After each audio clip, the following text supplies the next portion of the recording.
برادران محترم، ابھی وقت ہے کہ ہم ذرا دور اندیشی سے کام لیں اور اپنی گزری ہوئی زندگی کا جائزہ لیں، اپنے نفع و نقصان کا حساب لگائیں اور یہ دیکھیں کہ جس جن سے زندگی اور اس کے ساز و سامان کو امانتاً لے کر اس دنیا کے بازار میں کچھ کمانے کے لیے آئے تھے، ان کے ساتھ ہم نے کیا کیا، ان کا کس قدر حصہ نفع بخش کاموں میں لگایا، کس قدر اپنی نادانی سے بیکار کھو دیا اور کس قدر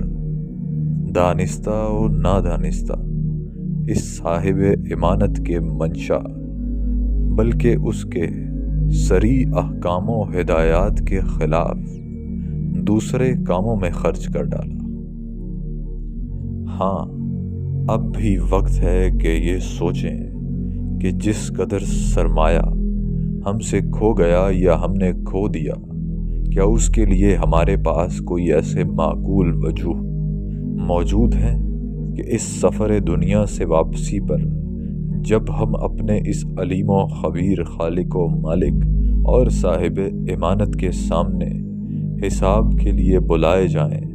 تو درجات و مراتب پانے والے نہ صحیح قابل درگزر ہی قرار پائیں۔ اس لیے ان تمام لوگوں کو جو اللہ، اس کی کتاب اور اس کے رسول صلی اللہ علیہ وآلہ وسلم اور یوم آخرت پر ایمان رکھتے ہیں اور جزا و سزا کے قائل ہیں، عموماً، اور ان حضرات کو جو خیبر امہ اور شہداء علی الناس میں شمار ہونے کی تمنا اور لا الخلق والامر کا عملی پروگرام لے کر اٹھے ہیں، خصوصاً اپنی گزشتہ زندگی اور اپنے اب تک کے کارناموں کا محاسبہ کر کے اندازہ کرنا چاہیے کہ اپنی زندگی کا جو سرمایہ وہ ختم کر چکے ہیں اس کا کس قدر حصہ صاحب امانت کے منشا کے مطابق اس مقصد کے لیے صرف ہوا جس کے لیے یہ امانت انہیں عطا کی گئی تھی، اور اس کا کس قدر حصہ انہوں نے اپنی نادانی یا سرکشی سے اس کے منشا کے خلاف خرچ کر ڈالا ہے اور اب تک کیے جا رہے ہیں۔ ان امور کا ٹھیک اندازہ کرنے کے لیے ہر شخص کو پوری جز رسی کے ساتھ جائزہ لینا چاہیے کہ ہماری جسمانی و دماغی قوتیں اور قابلیتیں، ہماری انفرادی اور اجتماعی جدوجہد اور کوششیں، ہمارے کاروبار اور تجارتیں، ہماری محبتیں اور عداوتیں، ہمارے زیر تربیت آئندہ نسلیں، ہمارے مال و دولت اور جائیدادیں، مختصر یہ کہ زندگی کے وہ تمام ذرائع و وسائل جو اللہ تعالیٰ نے صرف اپنی عبادت و بندگی اور فریضہ خلافت کی انجام دہی کے لیے ہمیں عطا فرمائے تھے، اب تک کن کاموں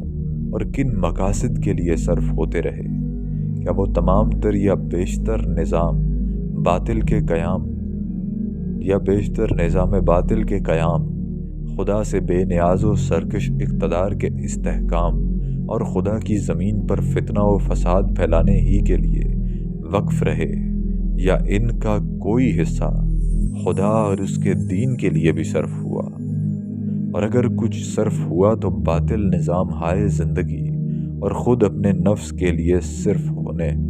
صرف ہونے والے حصے سے اس کا تناسب کیا ہے؟ اگر آخرت کی کچھ بھی فکر ہے تو ہمیں سنجیدگی سے حساب لگا کر دیکھنا چاہیے کہ ہماری جملہ مادی، جسمانی اور دماغی قوتیں اور قابلیتیں خدا سے بے نیازی و بغاوت پر مبنی نظام زندگی کے نظام کو خدا کی بندگی پر قائم اور دنیا کو اس کی نافرمانی اور شر و فساد سے پاک کرنے میں کتنا حصہ لیتی اور لے رہی ہیں؟ ہماری انفرادی اور اجتماعی کاوشیں کس حد تک مصنوعی اور خود ساختہ زندہ و مردہ خداؤں کی خدائی کو قائم کرنے اور برقرار رکھنے کے لیے وقف ہیں؟ کس حد تک اللہ کی حاکمیت اور اس کے مشروع نظام زندگی کے قیام کے لیے صرف ہو رہی ہیں؟ ہمارے کاروبار اور تجارتیں کہاں تک اللہ کے حدود حرام و حلال کے مطابق چل رہے ہیں